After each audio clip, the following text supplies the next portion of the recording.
Bismillahirrahmanirrahim. Assalamualaikum warahmatullahi wabarakatuh. Innal hamdalillah nahmaduhu wa nasta'inuhu wa nastaghfiruh wa na'udzu billahi min shururi anfusina wa min sayyiati a'malina. May yahdihillahu fala mudilla lahu wa may yudlil fala hadiya lahu. Asyhadu an la ilaha illallah wahdahu la syarika lah wa asyhadu anna Muhammadan abduhu wa rasuluh sallallahu alaihi wa ala alihi wa man sara ala nahjih wa tamassaka bi sunnati ila yaumiddin wa sallaman tasliman katsira. Ya ayyuhalladzina amanu taqullaha haqqa tuqatih wa la tamutunna illa wa antum muslimun.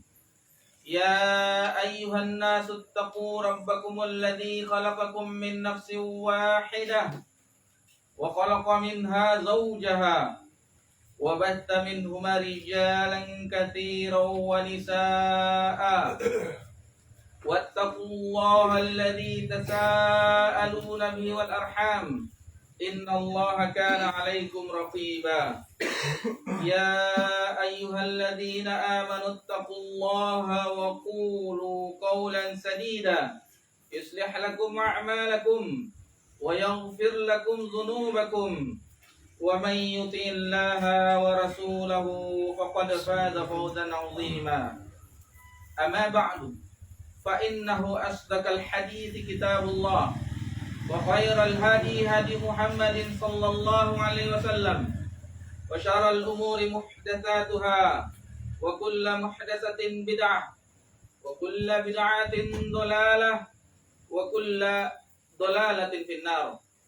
Alhamdulillah, puji syukur kehadirat Allah Subhanahu wa taala atas limpahan segala nikmat yang tiada terhingga. Di antara nikmat Allah Subhanahu wa taala yang sangat besar adalah nikmat iman. Nikmat iman yang akan mendorong kita sebagai motorik untuk melakukan ibadah kepada Allah Subhanahu wa taala. Dan ini adalah nikmat yang paling besar di antara nikmat-nikmat Allah Subhanahu wa taala yang lainnya. Kemudian Allah berikan kita kesempatan untuk bersama-sama mempelajari ayat-ayat Allah Subhanahu wa taala, juga mempelajari hadis-hadis Nabi sallallahu alaihi wasallam. Dan ini adalah salah satu bentuk nikmat yang tidak semua orang mendapatinya. Tidak semua orang yang mendapati nikmat di dalam talabul ilm. Terkadang sebagian kita sibuk, sebagian kita bermalas-malasan, sehingga sangatlah sukar untuk melangkahkan kaki untuk mempelajari agama Allah Subhanahu wa taala. Dan belajarnya kita memahami agama ini itu pertanda Allah menginginkan kebaikan bagi kita. Sebagaimana sabda Nabi sallallahu alaihi wasallam, "May yuridillahu bihi khairan yufaqihu fid din." Barang siapa yang Allah inginkan kebaikan padanya, maka Allah pahamkan dia terhadap agama ini. Dan kita berharap usaha kita ini, upaya kita ini, dengan berusaha mempelajari agama ini, Allah berikan pahala di akhirat kelak. Kemudian salawat beriringkan salam kepada Nabi kita Nabi Muhammad sallallahu alaihi wasallam. Dan di antara nikmat kita bisa mempelajari hadis-hadis Nabi sallallahu alaihi wasallam, setiap kita mendengarnya maka wajib mengucapkan salam. Begitu juga yang menyampaikan. Telah bersabda Nabi sallallahu alaihi wasallam, telah bersabda, sehingga kita banyak bersalawat kepada Nabi kita tercinta sallallahu alaihi wasallam. Baik, melanjutkan pelajaran kita hadis Arba'in An-Nawawiyah, dan sekarang di malam ini yang berbahagia ini insyaallah kita akan membahas hadis yang ke-12. Untuk itu kepada Ustadz Yayan kita mohonkan untuk membacakan hadis. Tafadhol. Bismillahirrahmanirrahim. Hadis ke-12, meninggalkan hal-hal yang tidak bermanfaat. An Abi Hurairah radhiyallahu anhu qala Rasulullah sallallahu alaihi wasallam, min husni islamil mar'i tarkuhu ma la ya'nihi hadis hasan wa Tirmidzi wa ghairuhu hakadha. Dari Abu Hurairah radhiyallahu anhu, dia berkata, Rasulullah sallallahu alaihi wasallam bersabda, di antara tanda baiknya Islam seseorang ialah meninggalkan apa yang tidak bermanfaat baginya. Hadis hasan diriwayatkan At-Tirmidzi dan selainnya. Jazakumullahu khairan wa barakallahu fikum. Itulah hadis yang ke-12 yang barusan sama-sama kita dengarkan di dalam matan hadis Arba'in An-Nawawiyah. Hadis yang ke-12 ini diriwayatkan oleh sahabat yang mulia Abu Hurairah radhiyallahu anhu, di mana beliau berkata, qala Rasulullah sallallahu alaihi wasallam, telah bersabda Rasulullah sallallahu alaihi wasallam, min husni islamil mar'i tarkuhu ma la yahni. Di antara baiknya ciri Islam seseorang, dia meninggalkan sesuatu yang tidak bermanfaat bagi. Hadis ini diriwayatkan Imam Tirmidzi, dan beliau mengatakan sebagaimana disebutkan oleh Ustaz Yan tadi, hadis ini hasan. Sebelum kita menjelaskan secara ringkas hadis ini, faedah-faedah yang kita petik dari hadis ini, lebih baik sebelumnya kita mengenal sosok periwayat hadis, yakni Imam At-Tirmidzi. Karena di pekan yang lalu, di hadis yang ke-11, hadis yang diriwayatkan oleh Ali bin Abi Thalib radhiyallahu anhu dari cucu Ali bin Abi Thalib, yaitu Hasan bin Ali bin Abi Thalib, bahwasanya hadis itu juga diriwayatkan oleh Imam At-Tirmidzi. Sebenarnya di pekan yang lalu kita ingin membahas sekilas tentang biografi beliau, akan tetapi waktu tidak memungkinkan karena azan Isya, sehingga kita undurkan sampai sekarang. Dan hadis ini yang sedang kita bahas ini juga diriwayatkan oleh Imam At-Tirmidzi di dalam sunannya. Sip. Beliau adalah namanya Muhammad bin Isa bin Saurah bin Musa As-Sulami. Jadi beliau kunyahnya adalah Abu Isa. Beliau dilahirkan di daerah Tirmiz, kalau sekarang bagian dari negara Uzbekistan. Uzbekistan itu di Asia Tengah, pecahan daripada Uni Soviet yang sekarang Rusia berpecah-pecah. Dan beberapa waktu yang lalu terjadi peperangan di daerah tersebut. Beliau Imam At-Tirmidzi lahir pada tahun 209 Hijriah, dan beliau memiliki semangat di usia belianya, di waktu muda, mempunyai semangat yang kuat di dalam menuntut ilmu agama, dalam belajar. Sehingga di antara guru-gurunya yang ternama adalah Imam Bukhari, Imam Muslim, dan yang lain-lainnya. Itu di antara ulama-ulama yang terkenal yang juga meriwayatkan, mengumpulkan hadis-hadis Nabi Sallallahu Alaihi Wasallam. Adapun keistimewaan dari Imam At-Tirmidzi adalah ketika dia menyusun hadis, yaitu di Kitabul Jami' yang kita kenal dengan Sunan At-Tirmidzi, dia membedakan antara hadis yang ketika itu dihukumi oleh ulama hadis yang sahih dengan yang dhaif. Jadi waktu awalnya itu hadis itu pertamanya dinilai sahih dan dhaif. Sehingga beliaulah yang pertama yang muncul istilah hasan.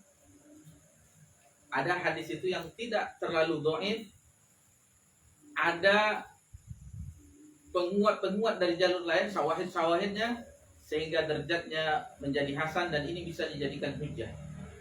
Jadi sebenarnya dia hadis sahih, akan tetapi ada cacatnya, tetapi dia tidak termasuk hadis dhaif. Akan tetapi di dalam hukum dia bisa diamalkan. Dan itulah yang pertama Imam At-Tirmidzi dengan istilah itu, makanya hadis ini hasan sahih dan yang lain-lainnya. Dan di antara tulisan beliau rahimahullah taala itu kitab al-Jami' yang kita kenal dengan Sunan At-Tirmidzi, di antara termasuk dari kutubus sittah as-sahihain, Sahih Bukhari dan Sahih Muslim, Sunan At-Tirmidzi, Sunan An-Nasa'i, Sunan Ibnu Majah dan Sunan Abi Daud. Itu empat kitab sunan dan 2 kitab sahih yang kita kenal oleh pelajar-pelajar penuntut ilmu agama dengan kutubul sittah. Beliau rahimahullah taala wafat di negerinya, walaupun sebelumnya dia pernah mengembara biasa di zaman dahulu. Para ulama-ulama tersebut rihlah bi talabil ilmi. Istilahnya mereka keluar dari negerinya untuk belajar ilmu agama dengan ulama-ulama yang lain, sampai ke Madinah, ke Mekah dan yang lainnya. Seperti itu biasa. Dan Imam Ahmad bin Hambal 2 kali keliling dunia untuk mengumpulkan hadis-hadis Nabi SAW. Dan beliau Imam Ahmad bin Hambal menghafal 1 juta lebih hadis. 1 juta lebih hadis Nabi Sallallahu Alaihi Wasallam. Imam At-Tirmidzi wafat di tahun 279. Jadi usia beliau 70 tahun. Usia beliau ketika wafat 70 tahun.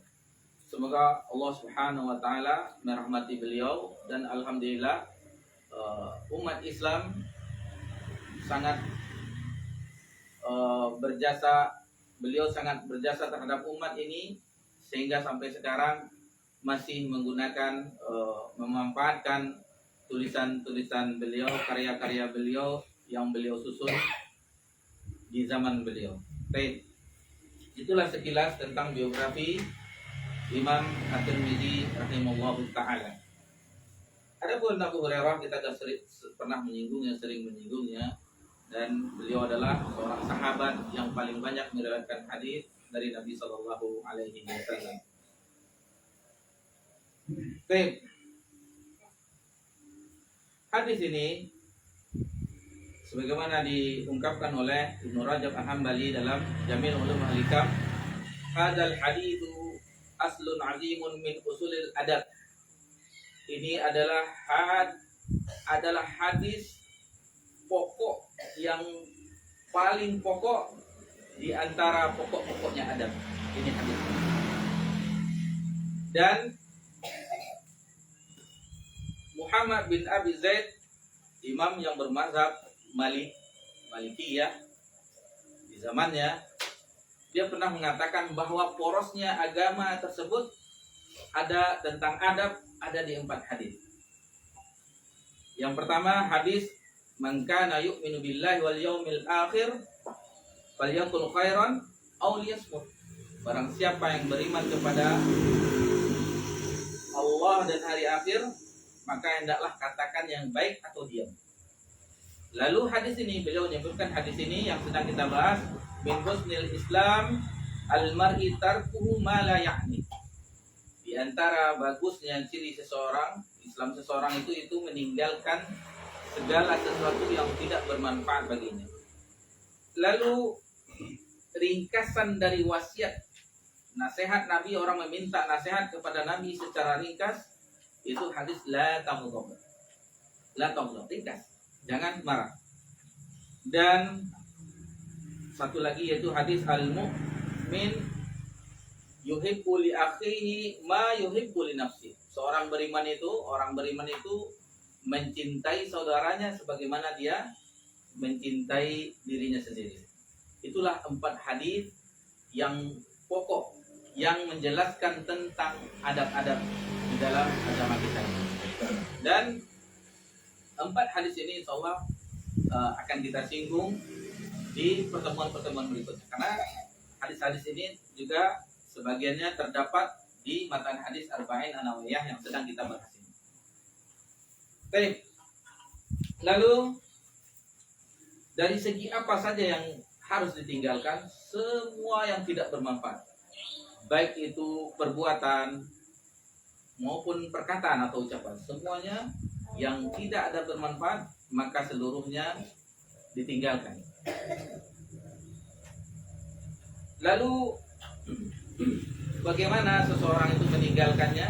Yaitu dengan menjaga seluruh anggota tubuh, baik itu lisannya dijaga, karena Allah Subhanahu wa taala jika ia mengetahui, meyakini, mengimani, malu terhadap Allah Subhanahu wa taala dan tugas-tugas malaikatnya, buat imannya akan hal ini, sebagaimana Allah firmankan di dalam surat Qaf ayat 50, ma yalfizu min qaulin illa ladaihi raqibun atid. Tidaklah sesuatu itu, ucapan itu, kecuali dicatat oleh raqib dan atid. Kalau seseorang ingin mengucapkan, otomatis dia berpikir, atau istilah orang kita, orang suku Minang atau Melayu, bermanango dulu baru manango. Maksudnya berpikir dahulu kita sebelum kita mengucapkan. Dan ini ma'ruf di kalangan-kalangan kita di Sumatera Barat atau mungkin sebagian Melayu paham dengan maksud pepatah ini. Pikirkan dahulu bagaimana akibatnya dan betapa banyak lisan ini yang menyebabkan kerusakan yang besar. Perkara lisan. Sehingga Nabi SAW mewasiatkan kepada Mu'adz bin Jabal, kufa'alika aja, sambil menunjuk ke lisannya. Karena lisan ini sangat berbahaya, walaupun dia tidak bertulang, tetapi lebih tajam daripada sembilu. Dan hadis yang Mu'adz tadi insya Allah akan kita bahas nanti di hadis nomor 29 di mata ini, insya Allah. Lalu bagaimana seseorang muslim itu yang baik itu, sebagaimana sabda Nabi SAW di hadis yang lain, al-muslimu man salimal muslimuna min lisani wa yadi. Seseorang yang Islam itu, yang dikatakan orang Islam yang baik itu, yang selamat orang muslim yang lainnya dari lisan dan tangan. Itu tanda, di antara tanda seseorang Islam itu dia tidak akan menyakiti saudaranya, tidak akan mencabik-cabik kehormatan saudaranya, apalagi memukulnya atau yang lainnya.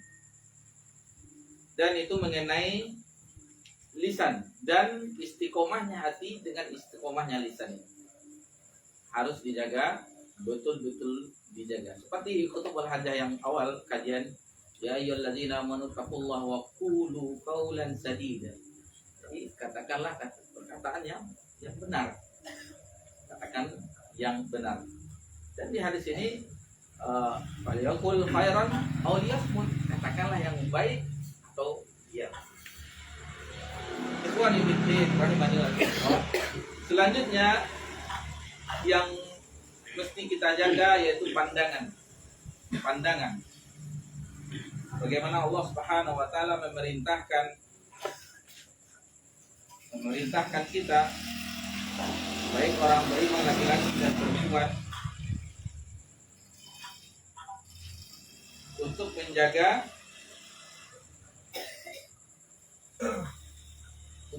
pandangannya.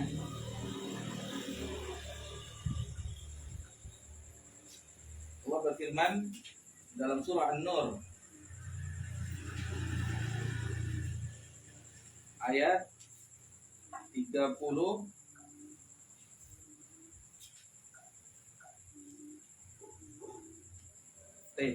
ayat 30 dan ayat 31, yang mana Allah Tabaraka wa Ta'ala memerintahkan kepada orang-orang beriman laki-laki, kulil mu'minina yaghuddu min absarihim.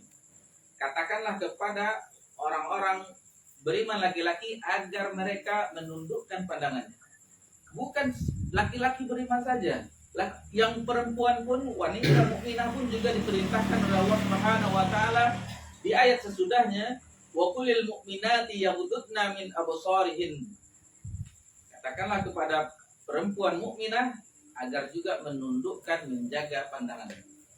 Yang dituntut bukan laki-laki saja, perempuan pun, wanita muslimah mukminah pun juga diperintahkan untuk menundukkan pandangannya. Dan di zaman ini alangkah mudahnya pandangan kita tercemari dengan media-media yang ada, televisi, media kaca, jet handphone kita, dan ini sangat berpengaruh kepada hati kita. Karena setiap yang kita pandang, apabila itu maksiat, maka dia akan mengotori hati kita, berdampak terhadap hati kita. Dan itulah yang akan menutupi cahaya ilmu, sehingga hati itu gelap, susah kita menghafal, susah kita beribadah kepada Allah Subhanahu wa taala akibat dosa-dosa, baik itu pendengaran kita, lisan kita, pandangan kita, dan anggota tubuh yang lainnya. Jadi betul-betul dijaga. Karena kita harus menjaga sesuatu agar terwujud dari ciri khas orang Islam yang baik itu. Semuanya. Lalu bagaimana dengan menjaga perbuatan, yaitu perbuatan kita, terutama akhlak, budi pekerti, senyuman kita, raut wajah kita, anggota tubuh kita harus dijaga semuanya. Dan kemaluan juga dijaga, karena ini adalah salah satu yang diwajibkan untuk menjaganya dari hal-hal yang menjurus kepada perbuatan keji dan kotor. Dan hati-hati terhadap perselisihan, sesuatu yang akan membawakan perselisihan, pertengkaran, sebagaimana yang terjadi tadi malam. Ini sesuatu PR kita bersama, orang tua, seluruh lapisan, bukan pemerintah saja, semuanya, para dai, ulama, orang tua, dan semuanya, agar memberikan informasi-informasi, ilmu-ilmu yang bermanfaat bagi mubaligh, ustadz-ustadz, dan orang-orang yang diamanahkan ilmu, supaya memberikan pengetahuan kepada generasi muda. Yang tadi malam adalah peristiwa mencorengkan, itu skala beritanya internasional, sehingga hilanglah nyawa.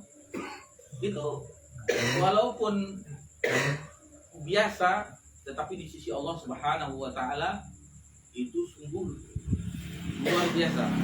Karena ada riwayat Nabi sallallahu alaihi wasallam bersabda, lazalul dunya wa ma fiha, hancurnya dunia ini aqwanu indallah min qatlil muslim bighairil haq. Hancurnya dunia ini dan seisinya lebih ringan di sisi Allah daripada terbunuhnya, tumpahnya darah seorang muslim tanpa hak. Itu dia awalnya cuman pergi jadi supporter, menonton pertandingan, dan tahu-taunya setelah itu namanya saja yang punah. Mungkin sementara diskor atau tidak ada pertandingan, besok-besok, sekian bulan lagi, sekian tahun lagi, orang melupakan kejadian ini.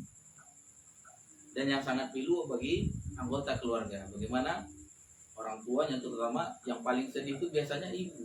Ibu itu sangat kasih sayangnya kepada anaknya, apalagi anak masih pemuda-pemuda yang sedang dibangga-banggakan, yang akan diharapkan untuk masa tuanya. Baik, selanjutnya yang perlu kita perhatikan adalah masalah waktu. Dan ini memang harus diperhatikan. Bagaimana kita menghabiskan waktu-waktu kita. Lihatlah seseorang yang tipis ilmunya, tipis keimanannya, yang cuma mengetahui Islam, puasa Ramadannya atau sholat 5 waktunya, itu pun mereka tidak melakukannya secara berjamaah. Lihatlah apa yang mereka lakukan, seperti menonton pertandingan sepak bola. Apa manfaatnya? Orang mengejar satu bola beramai-ramai, apa manfaatnya? Kalau dipikir dari logika. Tapi kalau seandainya kita yang bermain diniatkan untuk olahraga, untuk kekuatan, untuk kesehatan, tidak masalah. Tetapi orang yang mengejar bola itu yang kita sorak-sorakkan. Kalau dipikir dengan akal yang baik, yang benar, yang sehat, apa manfaatnya bagi kita? Yang seterusnya kita perhatikan di sepanjang jalan di kota Pekanbaru ini, seperti kita pulang dari Rumbai ini ke Panam, itu kiri kanan banyak kafe-kafe. Itu menandakan waktu yang habis percuma. Lihatlah kaula muda duduk di kafe-kafe, bahkan disediakan wifi gratis sebagai penariknya, supaya bisa kongko, supaya bisa duduk bersama teman-teman pemuda-pemudi ketawa kita ini. Sehingga padahal yang dipesannya cuma 1 gelas jeruk, tapi bisa menghabiskan berjam-jam. Seandainya dia mengetahui akan nikmatnya waktu ini, maka dia akan berusaha untuk ibadah-ibadah yang lain, atau belajar membaca buku-buku agama yang akan bermanfaat baginya, baik itu di dunia, terutama di akhirat kelak. Tentang waktu Allah telah peringatkan, dan ini telah kita bahas waktu kajian kita di Matan Usul Salasa. Firman Allah Subhanahu wa taala, wal asr, demi masa, innal insana lafi khusr, sesungguhnya manusia itu benar-benar dalam keadaan merugi, illal ladzina amanu wa amilus sholihat, kecuali orang-orang yang beriman dan beramal soleh, wa tawasau bil haqq wa tawasau bis, dan saling menasihati dalam kebenaran dan menasihati dalam kesabaran. Itulah orang-orang yang tidak merugi. Selain dari itu, maka waktu ini berjuang percuma, maka itulah orang-orang yang dikatakan merugi. Adapun tentang dunia ini, Nabi SAW menjelaskan ad-dunya mal'unah, dunia ini terlaknat, mal'unun ma fiha, dan terlaknat apa yang ada di dalamnya, kecuali zikrullah, kecuali orang yang berzikir kepada Allah, wa man wala, atau yang melakukan ketaatan kepada Allah, wa alimun au muta'allim, dan orang yang belajar dan mengajarkan, itu yang tidak dilaknat oleh Allah Subhanahu wa taala. Selain dari itu, waliyadzubillah, kita berlindung dari hal tersebut, maka itu termasuk terlaknat di sisi Allah Subhanahu wa taala. Dan waktu ini akan ditanya, masalah waktu, umur, akan ditanya oleh Allah Subhanahu wa taala di akhirat. Tidak akan bergeser kaki anak cucu Adam, tidak akan bergeser seorang hamba telapak kakinya di akhirat kelak tanpa ditanya, sebelum ditanya salah satunya tentang umurnya. Tentang umurnya, an umuri fima afna, tentang umurnya kemana saja. Dan begitu juga dengan pemuda, syabab, orang-orang di antara kita ada syabab yang masih muda, nanti juga ditanya tentang masa mudanya, fima abla, dipergunakanlah masa muda tersebut. Dan bagaimana pujian-pujian di dalam Al-Quran seperti Ashabul Kahfi, pemuda yang menyelamatkan agamanya, pergi berlindung ke Gua Al-Kahfi untuk menjaga akidahnya. Begitu juga bagaimana orang-orang yang para pemuda yang dipuji oleh Nabi SAW, di antara 7 golongan yang mendapat naungan adalah pemuda yang rajin, yang hatinya terpaut ke masjid. Dan bagi pemuda, di antara kita ada yang pemuda di sini, maka raihlah kesempatan tersebut. Tanyalah kepada bapak-bapak kita, orang tua kita, Pak Zul, Pak Saf, Pak Zul, bagaimana seandainya dikembalikan masa mudanya, apa yang akan dilakukan? Coba kita tanya. Apa Pak Saf lah dulu. Seandainya dikembalikan masa muda, memang tidak akan mungkin, tetapi seandainya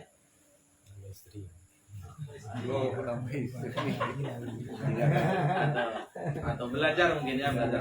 Kalau Pak Zul seandainya muda, dan ini tidak akan mungkin mudah, tapi seandainya belajar agama belajar agama, perhatikan syabab pemuda, antum masih muda, yang dikatakan muda itu 40 tahun ke bawah itu masih muda, apalagi yang masih belasan tahun. Kan jawaban bapak-bapak kita belajar agama. Antum kesempatannya sekarang belajar agama. Kalau sudah berkeluarga, sudah lain lagi memikirkan nafkah. Tanyalah ke orang-orang yang waktu dia masih muda menikah, nanti insya Allah kita akan belajar sama istri. Alhamdulillah dikarunia anak, gak sempat juga belajar. Akhirnya waktu pun itu, makanya kesempatan masa muda itu, masa gemilang itu pergunakan untuk mempelajari agama Allah Subhanahu Wa Taala. Imam Khatib Al-Baghdadi diriwayatkan bahwasanya tidak selayaknya bagi penuntut ilmu hadis nikah cepat-cepat. Karena dengan menikah itu semua terhalangi. Bagaimana suami istri banyak sekali kegiatannya, mencari nafkahnya dan segala macamnya, sehingga terhalangi dalam menuntut ilmu agama. Mumpung antum semua yang hadir ini yang masih muda, maka pergunakanlah kesempatan masa muda itu dengan mempelajari agama Allah, menghafal ayat-ayat Allah Subhanahu Wa Taala, hadis-hadis Nabi SAW. Perhatikanlah sahabat Abdullah bin Abbas ketika dia masih kecil, dia duduk bersama Nabi SAW, sahabat-sahabat yang tua, sehingga yang teman-temannya yang kecil-kecil kok tidak bermain bersama. Biasa anak-anak kecil yang bermain di zaman yang umur masih kanak-kanak bermain, tapi Abdullah bin Abbas sudah hadir di majelis ini. Akan tetapi di sekian tahunnya baru yang teman-temannya itu menyadari. Ketika itu di zaman mereka, Abdullah bin Abbas memiliki majelis ilmu. Ini dia yang dulu Abdullah bin Abbas belajar sejak masa kanak-kanaknya, sehingga ketika itu dia bisa menyebarkan ilmu agama, dan ini adalah suatu perbuatan yang mulia. Tidak ada, kata ulama kita, tidak ada setelah nubuwah, setelah kenabian yang mulia setelah itu adalah melainkan menyebarkan ilmu agama. Karena al-ulama warathatul anbiya. Ulama itu adalah warisan para nabi. Dia mewariskan ilmu dari nabi yang telah nabi tinggalkan, maka mereka kumpulkan dan itu akan mereka sebarkan, mereka dakwahkan kepada kaum muslimin yang lainnya. Lalu ikhwani fiddin rahimakumullah, bagaimana supaya efisien? Bagaimana supaya kita efisien dalam melewati waktu-waktu kita? Yang pertama, yaitu gunakan waktu itu semaksimal mungkin. Yang pertama untuk belajar. Walaupun sudah tua, belajar bisa dengan membaca. Bagaimana ulama kita itu, biografinya Syekh Albani rahimahullah ta'ala, beliau membaca itu 15 jam. Sampai-sampai mereka terkadang sarapan paginya belum juga dimakan, sudah masuk waktu siang. Di dalam bukunya salah satu menuntut ilmu jalan menuju surga, Ustaz Yazid hafizallahu ta'ala, dianjurkan minimal kita itu membaca 2 jam sehari. Minimal membaca 2 jam sehari. Kalau kita tidak melihat WA atau yang lainnya, HP 2 jam mungkin lebih. Kalau ditotalkan mungkin hampir separuh bangun kita mungkin untuk melihat HP. Dilihat 1 menit yang lalu. Dilihat, ya, kalau kita lihat karena ada riwayatnya itu. Setiap saat dilihat. Seandainya HP itu dirubah dengan Al-Quran, betapa banyak bacaan kita, betapa banyak hafalan kita. Masya Allah, itu memang tantangan bagi kita. Memang sarana media itu memudahkan seluruhnya, memudahkan dakwah, tersebarnya dakwah, akan tetapi di sisi lainnya akan menyibukkan. Seperti sekarang sebelum mulai kajian atur kamera dulu, pas nggak posisinya, sehingga coba satu sisinya alhamdulillah ada manfaatnya, tapi di sisi yang lain menyibukkan. Belum lagi mengedit yang lain segala macamnya. Oke. Waktu-waktu yang digunakan untuk belajar, untuk beribadah, kita atur waktunya. Harus bisa kita men-setel waktu mulai dari bangun tidur, diusahakan bangun tidur itu kita bisa sholat malam. Kita bisa sholat malam. Kalau bisa sebelum azan subuh kita telah ke masjid, begitu juga sampai sebelum kita melakukan aktivitas, lakukan semua ibadah yang wajib itu ditambah sholat-sholat tatawwu dan ibadah-ibadah yang lainnya. Sehingga waktu luang kita tidak tersisa kecuali sedikit. Bagi juga dengan keluarga kita, jangan sibuk juga dengan, karena mereka juga mempunyai hak bercanda, bercumbu dengan istri. Bagi yang berkeluarga itu sesuatu yang dianjurkan, bahkan termasuk sesuatu yang boleh dilakukan setelah isya itu. Salah satunya bersengkrama dengan istri. Salah satunya bersengkrama dengan istri. Malah kan dianjurkan, jangan setelah seharian kita di rumah, tidak di rumah, pulang diam-diam langsung tidur. Gunakan waktu, istri itu butuh kita untuk dia bercerita juga. Apa yang dia ucapkan, kita dengar. Yang penting kita dengar saja dulu, walaupun tidak masuk ke telinga kita, yang penting kita dengar saja dulu. Itu mengobati bagaimana keharmonisan seseorang di dalam rumah tangga. Begitu juga dengan anak-anak kita, bagi yang sudah berkeluarga. Sempatkan waktu, tanyakan PR-nya atau yang lainnya. Jadi jangan kita waktu itu percuma terbuang seperti yang tadi kita jelaskan dengan HP, sehingga kita melupakan keluarga kita. Selanjutnya yang upaya yang bisa dilakukan yaitu dengan bersungguh-sungguh, dengan mujahadah, dengan bersungguh-sungguh, betul-betul bersungguh-sungguh, karena orang yang bersungguh-sungguh ini Allah akan berikan hidayah kepada mereka, jalan dari banyak jalan. Sebagaimana firman Allah Subhanahu wa taala di akhir dalam surah Al-Ankabut, "Walladzina jahadu fina lanahdiyanahum subulana."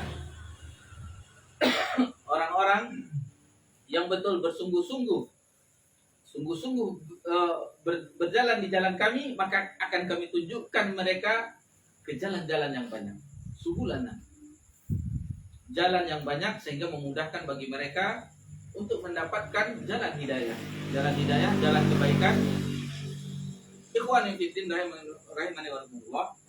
Bayangkan waktu yang luang, maksiat itu hadir karena waktu yang luang. Maksiat itu hadir karena kita tidak bisa mengisinya dengan ketaatan, sehingga maksiatlah yang akan mengisinya. Itu makanya Nabi SAW mengatakan nikmat ini yang banyak, nikmatani, dua nikmat, maghbunun katsir minan nas, yang banyak seorang lalai akan. Dua nikmat ini, dua nikmat besar, as-sihah wal faragh, yaitu kesehatan dan waktu luang.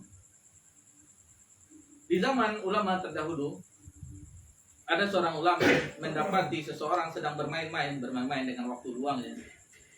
Maka dikatakan, "Wahai manusia, wahai fulan, wahai ini," disebutkan, "mengapa Anda melakukan ini? Mengapa kamu melakukan ini? Melakukan dengan bermain? Apakah tidak ada kegiatan yang lain yang lebih bermanfaat?" "Oh, kami cuma mengisi waktu luang kami." Lalu ulama ini menyebutkan firman Allah Subhanahu wa taala surat An-Nasr al-Nasr, "Fa iza faraghta fansab." Bukan fa iza faraghta fanhas. Jadi waktu kosong itu bukan untuk bermain-main, tapi untuk setelah itu dengan kegiatan-kegiatan yang bermanfaat yang lainnya. Yang terakhir yaitu agar manfaat waktu kita itu dengan berdoa kepada Allah Subhanahu wa taala, karena inilah bentuk dari kesungguhan kita. Di antara amalan kita juga kita bermohon kepada Allah Subhanahu wa taala, dan sebagaimana kita sering meminta kepada Allah hidayah, ihdinas siratal mustaqim, dalam surah Al-Fatihah. Dan mungkin karena waktu azan isya telah masuk, yang pokok dari hadis ini adalah tatbiq ilmu. Istilahnya implementasi ilmu yang didapat, ini dia implementasinya. Maksudnya bisa nggak dengan ilmu yang dia dapat meninggalkan perkara-perkara yang tidak bermanfaat. Inilah buktinya ilmu dia bermanfaat atau tidak. Salah satu min husnil Islam, salah satu ciri serang bagusnya Islam seorang itu yaitu meninggalkan sesuatu yang tidak bermanfaat baginya. Baik, mudah-mudahan bermanfaat pembahasan kita malam ini. Insya Allah akan kita lanjutkan ke pekan yang akan datang. Assalamualaikum warahmatullahi wabarakatuh.